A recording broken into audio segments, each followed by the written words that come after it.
পুলিশের ভূমিকায় অসন্তুষ্ট আরজিকর কাণ্ডে সিবিআই তদন্তের নির্দেশ দিল কলকাতা হাইকোর্ট।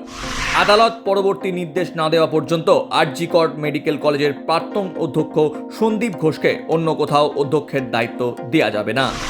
ন্যাশনাল মেডিকেল কলেজের পড়ুয়াদের বিক্ষোভ এবং গো ব্যাক স্লোগানের জের ফিরে যেতে হলো এন্টালের তৃণমূল বিধায়ক স্বর্ণকমল সাহা এবং মন্ত্রী জাভেদ খানকে।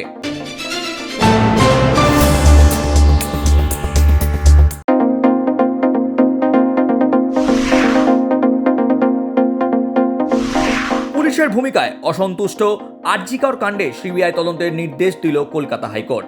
মঙ্গলবার প্রধান বিচারপতি টি.এস. শিবজ্ঞানাম মামলায় কেস ডায়েরি খতিয়ে দেখেই এই নির্দেশ দেন। এই সঙ্গে হাইকোর্ট জানায় রাজ্যের হাতে থাকা সমস্ত তথ্য এবং নথি সিবিআইকে দিতে হবে। শুধু তাই নয়, যেসব সিসিটিভি ফুটেজ সংগ্রহ করেছিল পুলিশ তাও সিবিআইয়ের হাতে তুলে দিতে হবে। উল্লেখ্য, আরজিকর কাণ্ডের জেরে দেশ জুড়ে আজ প্রতিবাদ বিক্ষোভে সামিল চিকিৎসকেরা। আদালত পরবর্তী নির্দেশ না দেওয়া পর্যন্ত আরজিকর মেডিকেল কলেজের প্রাক্তন অধ্যক্ষ সন্দীপ ঘোষ অন্য কোনো মেডিকেল কলেজের অধ্যক্ষের দায়িত্ব নিতে পারবেন না। মঙ্গলবার এমনটাই নির্দেশ দিয়েছে কলকাতা হাইকোর্টের প্রধান বিচারপতি টি.এস. শিবজ্ঞানাম এবং বিচারপতি হিরণময় ভট্টাচার্যের ডিভিশন বেঞ্চ। এর আগে 15 দিনের ছুটি চেয়ে আবেদন করেন আরজিকর মেডিকেল কলেজের প্রাক্তন অধ্যক্ষ সন্দীপ ঘোষ। 4 মিনিটের সাংবাদিক সম্মেলনে রাজ্যের স্বাস্থ্য সচিব নারায়ণ স্বরূপ নিগম কয়েক মিনিটের বিবৃতি পাঠেই দায় সারলেন তিনি। আন্দোলনরত চিকিৎসকদের কাছে তার আর্জি, দ্রুত পদক্ষেপ করা হবে, কর্মবিরতি প্রত্যাহার করুন।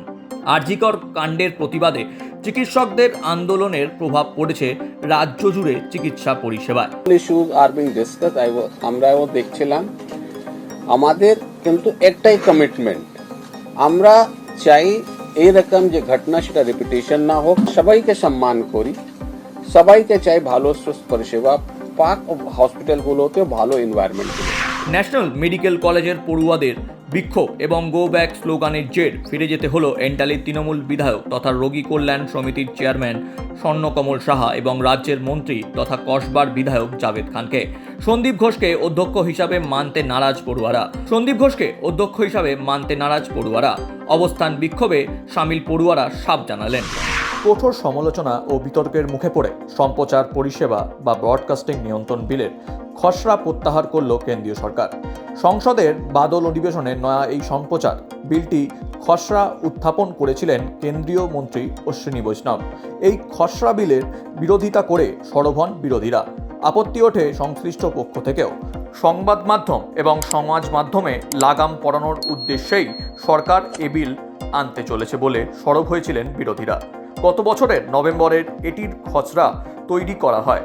তথ্য ও সম্প্রচার মন্ত্রকের অফিসিয়াল এক্স হ্যান্ডেলে এ সম্পর্কে সম্পূর্ণ তথ্য দেওয়া হয়েছে।